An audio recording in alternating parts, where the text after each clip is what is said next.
guys, welcome to my channel. My name is Franca. I'm glad you're here. We're back again filming another Blake vs. Justin video. So, without further ado, let's get into it.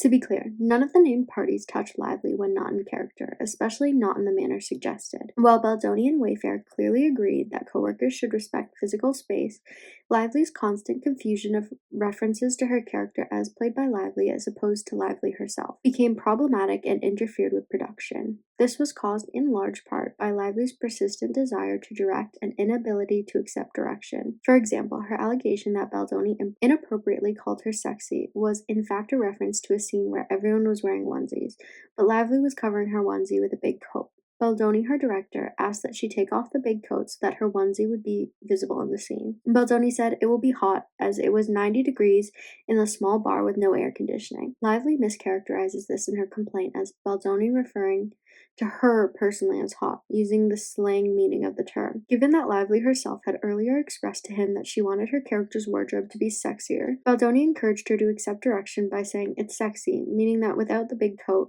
the wardrobe was sexier, as Lively had said she wanted it to be. Lively took this personally. She was unable to take the direction, later alleging his behavior was inappropriate regarding her self-chosen wardrobe, stating, "That's not what I'm going for." Baldoni, recognizing that she may have taken his direction personally and appeared offended, apologized more than once. His statements were immediately followed by his gestures that she had something in her teeth, and a request for someone on set to get her a toothpick.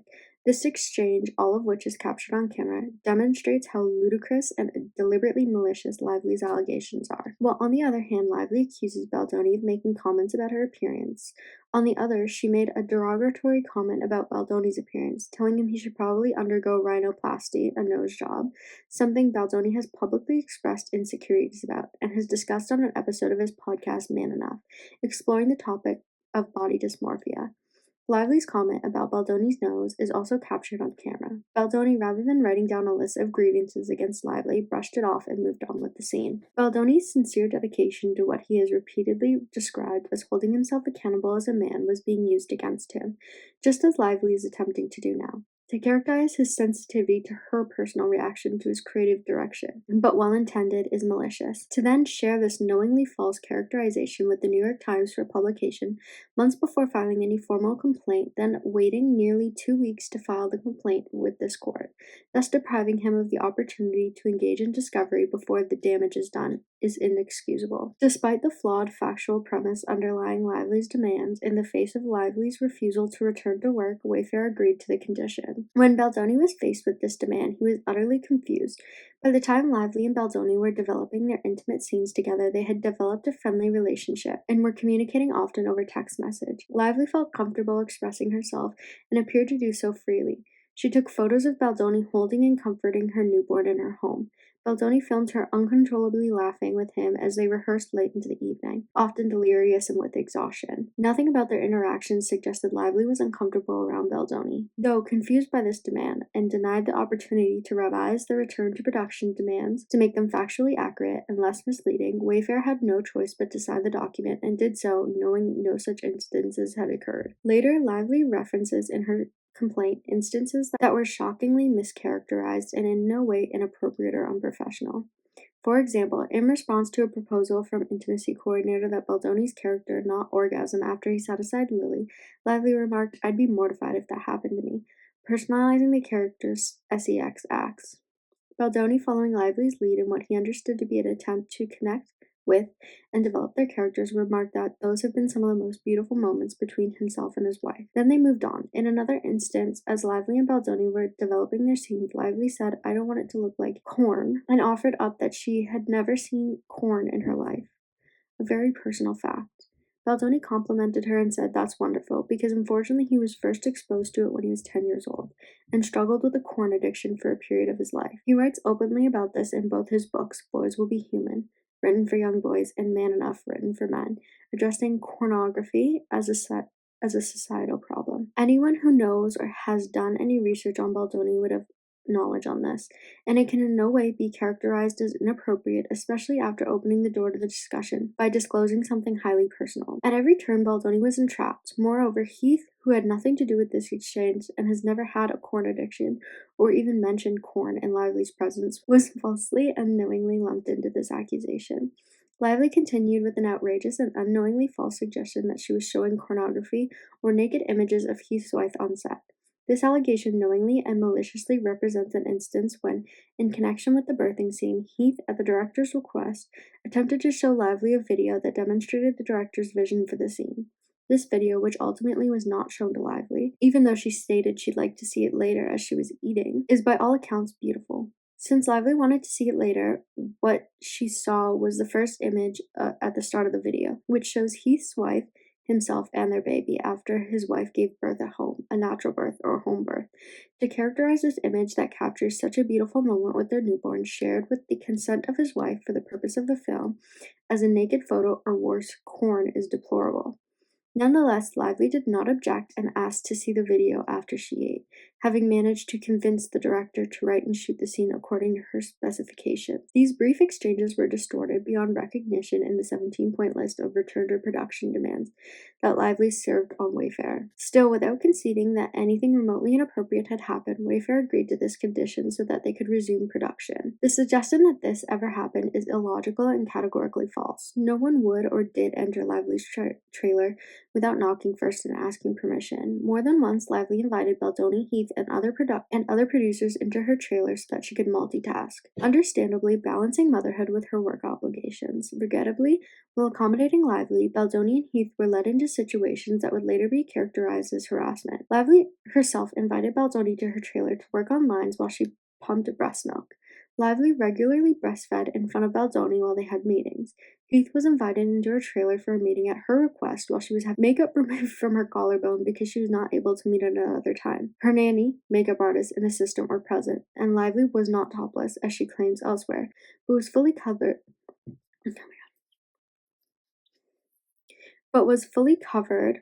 While either nursing or pumping breast milk. In this instance, he was instructed to turn away while they spoke and respectfully did so. While they figured out a time to meet with the other producers standing just outside the door as Heath pleaded with Lively to have the meeting the next morning to avoid her getting home late and losing shoot time the following day. While it was possible he inadvertently made eye contact at one point, he does not recall. Lively later mentioned he did, and it made her uncomfortable, to which he responded, "I'm so sorry, I didn't realize." Lively responded, "I know you weren't trying to cop a look," and they moved on. That's so weird. Isn't she like 37? That's weird. Saying cop a look. What are you? That's crazy to me because that does not seem like something that should come out of the mouth of a 37-year-old. I also sometimes I feel like Blake still thinks she's a teenager. You know what I mean? Like a lot of her interviews, if you haven't seen them, I'll link it up above, but a lot of her interviews came off as like, I'm a teenager, like I'm funny, I can be edgy kind of thing. When like you're a grown woman, you're in your 30s, like there's no need to be acting like this. Lively's suggestion that not one but two professionals in something men barged into her trailer several times or attempted to enter or pressure her to allow them to enter offends not only their long established integrity but the sanctity of their vows to their wives and their dedication to their children and families. Lively is aware that both men are incredibly supportive and respectful of motherhood, to say the least. Heath's wife is a vocal advocate for postpartum mothers. Baldoni's wife co-founded a company that designed a breastfeeding garment, a prototype that originated with his mother when he was an infant. Baldoni had gifted Lively one. While those facts would never be an excuse for barging in unannounced, it's indicative of the nature of their relationship with and respect for women. Simply put, such allegations are categorically false claims that would have been wildly out of character if they were true. Lively was provided with a nudity rider approved by the SAG intimacy coordinator and was given ample opportunity to provide notes before production commenced, despite constant pursuit over several months. Lively's attorney never produced notes, and Lively not only didn't sign the nudity rider during the first phase of production, but never even signed her employment agreement. Her main concern while Wayfair's lawyers were all but begging for signatures was ensuring her fee was deposited in escrow. In order to move forward, they had to pay her fee, even though she hadn't signed her agreements. The Screen Actors Guild states that producers must provide actors with at least 48 hours notice before call time to review and negotiate a nudity rider. A nudity rider approved by the SAG intimacy coordinator working on the production, was provided to Lively's counsel on May 8, 2023. Wayfair's attorney communicated that they would like it signed by May 11, 2023, and requested they send any notes they may have. On May 12, 2023, Lively's attorney finally responded that they were reviewing the nudity rider and it would come back with notes. Their focus then shifted to ensuring Lively's fee was deposited in escrow, and they became fixed on that, despite Wayfair's repeated requests for Lively to sign the customary certificate of engagement first. Ultimately, despite constant pursuit, it became clear that Lively had no intention of signing the nudity rider or her contract at the time. And then we have an email from Lively's counsel to Wayfair. Hello, I hope you enjoyed the 4th of July. Very confused at what's going on here. Escrow was made in good faith, and we still didn't have a signed COE that has been confirmed for almost 2 months. Also, we still don't have the SAG start paperwork, which has been outstanding for over a month. Lastly, please confirm that the last 2 payments are still being held in escrow. Thanks. Months later, the demand for a nudity rider became a part of the 17 demands, and presented as if Wayfair and not Lively who was the cause of its absence. The demand also stated that any footage previously shot without the nudity rider in place may not be used without Lively and her legal representative's consent, despite the fact that no simulated sex had been filmed yet. In fact, only one scene involving simulated nudity had ever been filmed, and it was a scene that Lively knew of well in advance, given that she wrote it herself, knew when it would be filmed, and directed the action herself, never requesting a nudity rider or an intimacy coordinator. On April 26, 2023, weeks before principal photography of the film commenced, Wayfair sent crew a COVID-19 protocol update, informing them that the AMPTP return to work agreement expires on May 12, 2023, and as such, there would be no pre-employment testing and no mask requirements after May 12, 2023. Although the AMPTP return to work agreement that established COVID protocols expired prior to the start of principal photography and no testing or masking was required, Wayfair agreed to inform Lively if production became aware that she was exposed to COVID. While Wayfair in no way conceded that Lively's demands amounted to a report of genuine sex misconduct, Wayfair had no interest in retaliating against Lively for making these demands. Their only desire was to make a great movie in the interest of maintaining a professional and productive atmosphere on set, so they agreed to meet all her demands, including a broadly defined statement that would not retaliate in any manner, including sarcasm. Wayfair agreed, though later it became clear that Lively would consider any future effort to push back against her demands with respect to production as unacceptable retaliation on information and belief.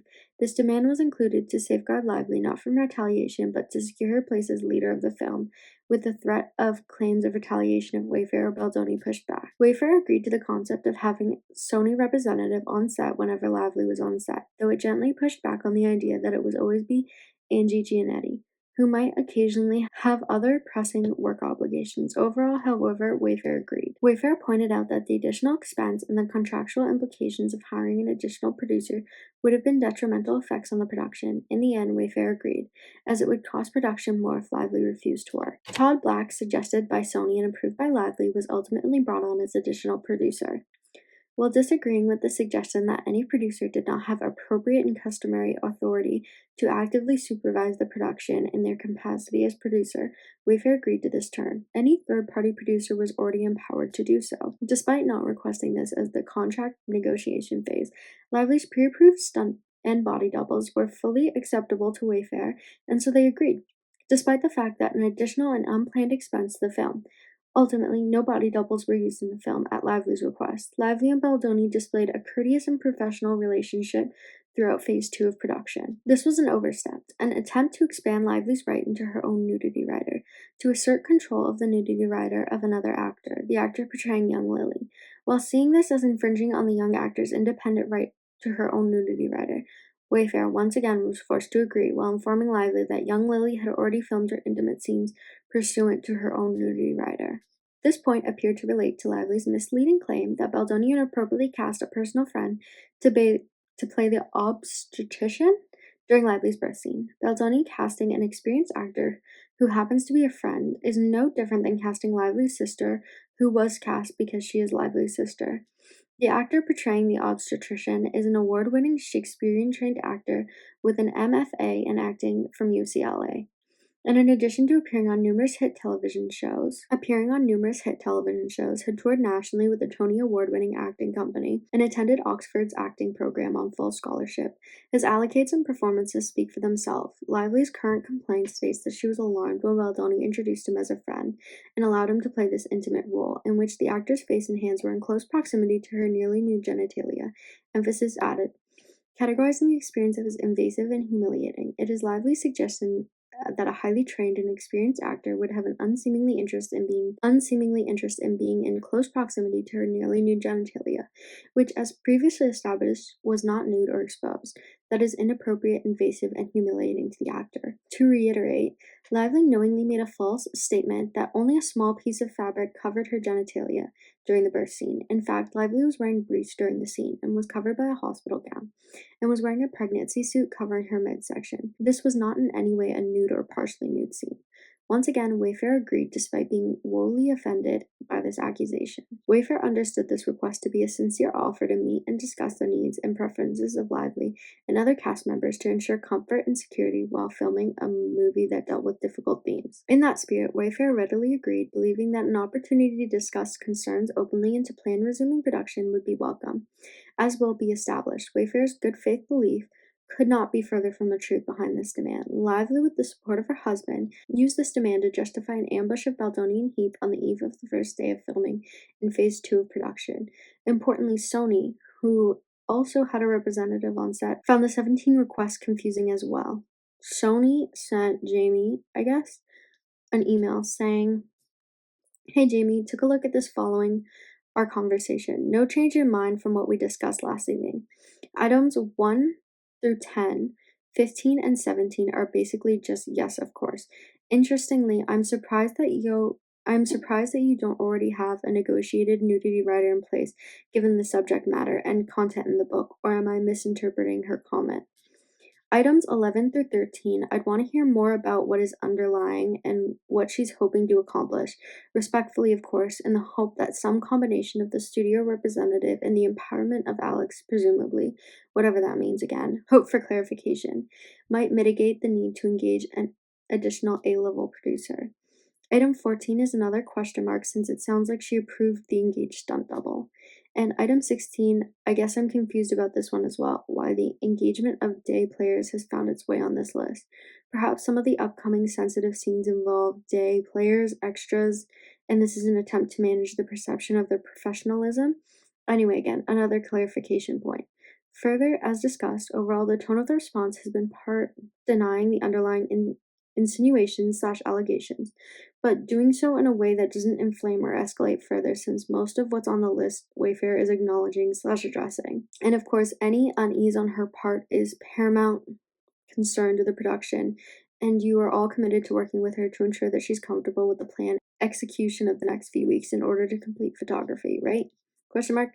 I'm going to send a copy to folks internally and ask that our production attorney offer any assistance to blank and blank with respect to drafting, etc. they may feel they need. Before returning to production, Lively had even more script notes and changes beyond what was already performed during Phase 1 of production. In the face of these terrifying and false accusations crouched as demands, as well as Lively's threat that she would not return to production, Baldoni realized he needed to cede control of the script to Lively as she wished. His film would be taken from him by threats and coercion, and there was nothing to be done about it. In an email to his team containing the notes on his revised script, he expressed his sadness and frustration over Lively's takeover of a film that they spent years developing, writing, and funding. Having no energy left to fight, he sadly declared he was waving the white flag and submitting, and would give Lively 98% of what she wants. He also expressed serious concern over how to handle the intimacy scenes, given the accusations inherent in Lively's return to production demands. Baldoni asked his producing partners to guide him, as he was rightfully afraid of the risk that something, or not to Lively's standards, would likely be used against him, as it already had, continuing that creativity is impossible in an environment shrouded by fear. By now, we all know what she is capable of. Baldoni's fear of Lively's retaliation was palpable, and he was determined to get the film to the finish line for everyone involved. This is an email from Justin to production team. Hey team, is attached is a revised script with the below notes, caveats in bold. This is not final, as there are things we need to discuss and then implement. Also, I added in blank as our AD here to have eyes on this so he can digest at the same time as all of you. I spent the better part of the last few days trying to figure this out. Everyone knows how I feel about this and how angry I am that Blake has taken over our film and somehow rewrote a movie that we spent years developing, writing, and funding. So yeah, I am furious and sad, but I will continue to back up with the goal of getting us to the finish line. I've come to terms with the fact that the only way out is through. I'm waving the white flag and submitting. I'm going to give her 98% of what she wants. I'm sure none of us have the energy to fight anymore. The team who has been working their ASSs off needs a shooting script on January 2nd. So here's where we are. There are minor things I did to each scene. Some I made notes on and tiny ones I didn't. Most of what I touched is below. The big issues are going to be intimacy, how and what we are shooting for those scenes, and how the script is going to be presented to her and with what notes. To that end, we all need to get on the phone and talk through it, as the risk of something not meeting her standards could and would very likely be used against me, as it already has, and creativity is impossible in an environment shrouded by fear, but now we all know what she's capable of. A producer thanked Baldoni for his thoughtful breakdown, especially considering the circumstances. To Justin from someone. Oh, yes, this is to Justin. Thank you for the thoughtful breakdown, JB, especially this week and especially considering the circumstances. I'm free after 2 PT today before 12 PT. As producers continued to request the final shooting script, as they were just 4 days from commencement of the filming, Baldoni worked hard with very limited time to rework the script and direction to meet Lively's demands, recognizing that they would be in negotiation. For what the final script looks like, Lively demands continued to cause additional work and stress for the production team. Another email from Justin to the members of production. Hey buddy, unfortunately it looks like we're not going to be able to send anything until Thursday night or so. I'm not quite sure how to handle, but I'm doing these small rewrites, and I'm going to be sending back to the producers and all of you, and then they are going to send it to Blake. Then we will be in negotiation for what the final script looks like. Meanwhile, on the day before commencement of the second phase of filming, Lively casually reached out to Baldoni, together with Heath and the film's producers, to meet in her home. Lively's return to production demands required a meeting before filming resumed. On the day before filming, Heath, a Sony representative, the film's first assistant director, and the two producers arrived with production binders in tow, excited to discuss details of resuming production, but Lively and her husband had a different meeting in mind. Lively brought Reynolds as her chosen representative. Notably, she did not request any attendees from her union, the Screen Actors Guild. Together, Ryan and Lively blindsided the rest of the group with a list of grievances read aloud by Lively that were as troubling as they were fictional. Reynolds then launched into an aggressive tirade, berating Baldoni in what Baldoni later described as a traumatic encounter, as Baldoni later said that he had never been spoken to like that in his life. Reynolds demanded that Baldoni apologize to Lively for actions that either never happened or had been grossly mischaracterized. Baldoni resisted apologizing for things he had not done, further enraging Ryan Reynolds. Everyone, including the producer Lively, had asked the production to engage, and the Sony representative left the meeting in shock. The producer said that in his 40-year career, he had never seen anyone speak to someone like that in a meeting. The Sony representative said later that she often thought of the meeting, and her one regret was not intervening to stop Ryan's tirade against Baldoni. Baldoni and Heath left the meeting deeply unsettled by Lively and Reynolds' behavior and the power dynamics at play. It was clear to them that this was the latest escalation in Lively's concerted campaign of extortion to extract concessions and creative control over the film, a campaign now apparently joined by Reynolds. Nonetheless, faced with the preserving in the face of extortionate threats versus shutting down a film halfway through production, with all the attendant financial and reputational implications, Wayfair had virtually no choice but to resume production and finish the film despite the newfound certainty that Lively was intentionally manipulating and distorting and inventing facts to use as something against Wayfair. The stakes could hardly be higher for Wayfair. Financiers had invested substantial resources, hundreds of cast and crew members had endured months without work due to the strikes, and years of development had gone into bringing the film to life. Moreover, Baldoni and Heath shared a conviction that It Ends With Us could prove a powerful opportunity to center the voices and stories of DV survivors. It is crucial to note that the list of grievances read at the January 4th, 2024 ambush were new, separate and apart from the 17-point return to production demands, and were never presented to any of the parties present. Though Lively's CRD complaint misleadingly suggests the parties agreed to a list of 30 items, many of the items listed on the CRD complaint were new, entirely based in lies, and neither read nor provided to any of the parties, let alone agreed to. The only document presented to the parties was the 17-point return to production demands presented on November 9, 2023, and signed over 2 weeks after this meeting on January 19, 2024. Lively's CRD complaint, which on information and belief she disseminated to the New York Times well in advance of any legal filings, is riddled with blatant and deliberate misrepresentations as is her complaint here. We're gonna end it there. With that said, thank you guys so much for watching this video. I hope you guys enjoyed it. If you did, feel free to leave a like and comment down below. If you didn't, feel free to leave a hate comment. I'd love to hear your opinion, and I'll see you guys tomorrow.